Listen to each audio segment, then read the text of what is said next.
Hey guys, so today I got a first look video, which means this is not a full review just yet, more of an unboxing and my first impressions after playing around with it for a couple of hours. So this is actually a Wi-Fi enabled wireless charger spy camera, which is kind of a mouthful, which basically means it can provide wireless charging for your devices, but it also doubles as a security camera to keep an eye on certain people in the house. So without further ado, let's go ahead and just unbox this thing. You get the regular literature right on top, a quick start guide and whatnot right there, with plenty of pictures to boot.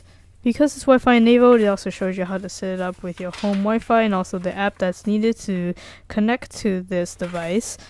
Now, taking a closer look at the wireless charger slash spy camera right here. On the top here is where you would place your device to get it wirelessly charged. On the bottom you can see that it's pretty dark, so it's kind of hard to see, but there's a little on-off switch to turn on and off the device, of course, and on the very bottom is a slot for a micro SD card so you can store all of your footage on, and you have the regular rubber nuts for a good grip on any kind of smooth surface.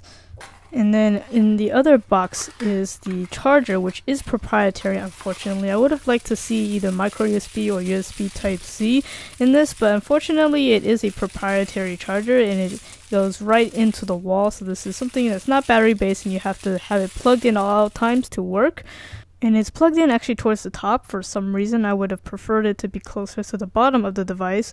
And then where there's a little bit of a blue tape over it is actually where the camera lens is located. So it's pretty subtly hidden, so that's pretty good. My main concern is actually just how big and bulky this is, because previously I have owned two other wireless chargers and they are really like pancake flat. And this thing is like 5 times thicker, which leads me to believe that this is not really that subtle as a spy camera, and I have my doubts on the actual video quality of this thing. But anyway, this was just a first look. If you're interested in the review, let me know in the comment section below and make sure to subscribe if you have not.